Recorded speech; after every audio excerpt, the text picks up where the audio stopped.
यानी सभी दानों में श्रेष्ठ धम्मदान है, सभी रति में श्रेष्ठ धम्मरति है, सभी रसों में श्रेष्ठ धम्म रस है, क्योंकि धम्म यह तृष्णा का क्षय करता है और आदमी को दुख मुक्ति का मार्ग बताता है। ये मार्ग बताने वाले महाकरुणी तथा भगवान बुद्ध, विश्व रत्न बोधिसत्व भारत रत्न डॉक्टर बाबा साहब अम्बेडकर, इन महामानवों को मेरा त्रिवार पंचांग प्रणाम। क्रांति सूर्य, बहुजन उद्धारक, राष्ट्रपिता ज्योतिराव फुले, स्त्री शिक्षा की जननी सावित्रीबाई फुले, माता रमाई, माता भीमाई, माता यशोधरा, इन महामानवों को, महामाताओं को मेरा त्रिवार पंचांग प्रणाम। दी बुद्धि संस्थाच्या पिंड के द्वितीय अध्यक्ष सूर्यपुत्र भैया साहेब अम्बेडकर, विद्यमान बुद्धि संस्थाच्या पिंड के संरक्षक महाउपासिका मीरा साहेब अम्बेडकर, कार्याध्यक्ष भीमराव अम्बेडकर, इन्होंने चलाए हुए धम्म कार्य को मेरा त्रिवार पंचांग प्रणाम। यहाँ उपस्थित पूजनीय आदरणीय भंते जी, बुद्ध रत्न जी, ज्ञान ज्योति जी और आनंद रश्मि जी और उनका पावन पवित्र दीपो संघ, इन सबको मेरा त्रिवार पंचांग प्रणाम। और हमारे उपस्थित केंद्रीय शिक्षक ए जी ताड़े सर जी और सभी उपासक उपासिकाएं, सबको मेरा सादर जय भीम। तो सर ने तो बहुत कुछ बोला, मुझे सिर्फ 2 मिनट दिए है। मैं 2 मिनट में मेरी बात को विराम देना चाहती हूँ कि ऐसा एक जगह भोजन दान था भगवान बुद्ध के काल में। बहुत सारे आपका भिक्षु संघ अपना बहुत सीमित है, छोटा है। उस समय 500 भिक्षु थे। भगवान बुद्ध के समय बहुत बड़ा भिक्षु संघ था। ऐसा ही भिक्षु संघ एक भगवान बुद्ध लेकर एक गांव में चले गए। वहां जाने के बाद लोगों को अब उनका भोजन दान कैसा करे, ऐसा थोड़ा मन में उनके आशंका पैदा हुई।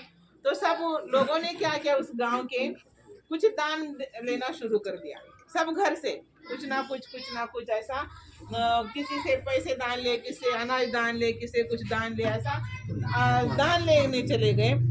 जाते जाते उनके, क्योंकि उनको भिक्षु संघ को भोजन दान करना चाहिए था, ऐसे ही देते देते एक सेठ साहूकार के घर में गए।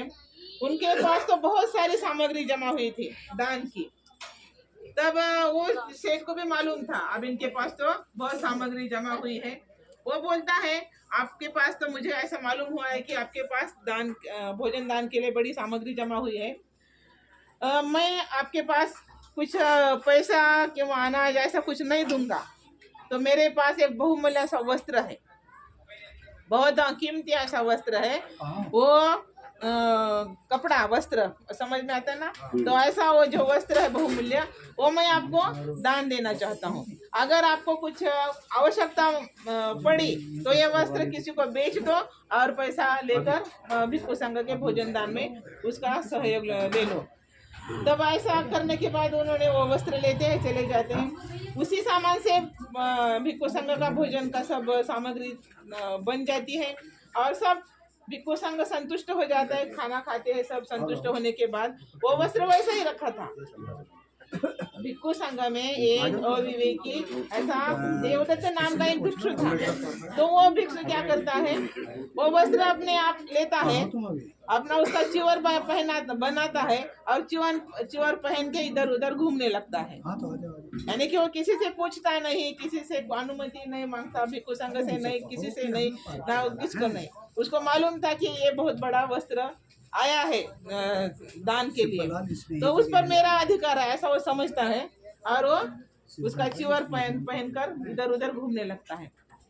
ये भिक्षु संघ को दूसरे लोगों को अच्छा नहीं लगता। वो क्या करते हैं, भगवान बुद्ध के पास जाते हैं और भगवान बुद्ध को बोलते हैं, तथागत आज देवदत्त ने ऐसा ऐसा किया है। उसने बिना अनुमति ले किससे बड़ा सुंदर ऐसा मुलायम ऐसा बहुमूल्य ऐसा एक कपड़ा मिला था, उसका चिवर पहनाकर वो बनाकर उसमें घूम रहा है। तब भगवान बुद्ध बोलते हैं, अणिक साव कासावं यो वत्थंग परिदहे सति उपेतोदम सच्चैन सवे कासाव मरहति। यानी कि अपने चित्तामल को दूर किए बिना जो काशाय वस्त्र परिधान करता है वो काशाय वस्त्र का अधिकारी नहीं होता। उसके बाद भगवान बुद्ध बोलते हैं, यो चवंतक सावस सीलेषु सुसमाहितो अपेतोदम सवे कासाव मरहति। यानी कि जो अपने शीलों पर प्रतिष्ठित है, सब अपने शील करता है, और जो ऐसा काषाय वस्त्र परिधान करता है वही काषाय वस्त्र का सच्चा अधिकारी। तो सच्चा एक, आप जो भगवान बुद्ध का चिवर इनके बदन पर देखें तो ये इनका ऐसा ही कपड़ा नहीं है।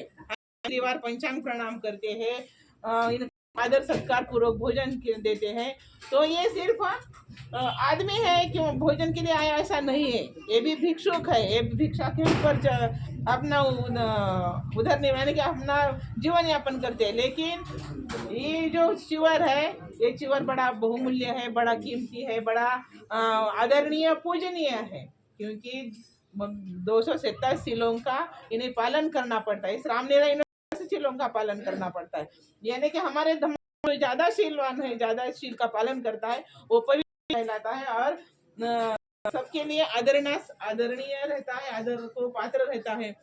तो मैं एक घटना बताती हूँ। एक ऐसे भिक्षु संघ के चिवर पोटली बांध के गधे के ऊपर रखकर एक हर रोज धोबी नदी की तरफ जाता था कपड़े धोने के लिए, और प्रासाद के ऊपर राजा खड़ा था। उसने देखा आज सब पोटली बांधकर एक गधे के ऊपर जा रहा है। वो राजा क्या करता है, झुककर त्रिवार वंदन करता है, ऊपर से खड़े रहकर। वो धोबी देखता है कि अरे राजा ने आज मुझे सलाम किया, मुझे वंदन किया, ऐसा बड़ा गर्व प्रतीत। और फिर वो एक दिन क्या हुआ, उसने वो चिवर का पोटला नहीं लिया और वो वैसे ही आया, तो उसने वंदन नहीं किया। तो वो बोलता कुछ गलती हुई क्या, आज राजा ने वंदन क्यों नहीं किया? तब वो राजा बोलता अरे तुझे मैं वंदन क्यों करूंगा, तेरे गधे को वंदन क्यों करूंगा, क्योंकि उसके पे ऊपर जो भगवान बुद्ध के चिवर थे मैं उन्हें वंदन करता था। यानी कि चिवर को वंदन करना ये मामूली बात नहीं है। राजा भी अगर भिक्षु को वंदन करते हैं, तो अपना मुकुट निकाल कर रखते हैं और त्रिवार प्रणाम करता है। इतना बड़ा ये त्याग है, ये तथागत भगवान बुद्ध चिवर है। तो ज्यादा विलंब न करते हुए मैं इतनी 2 शब्द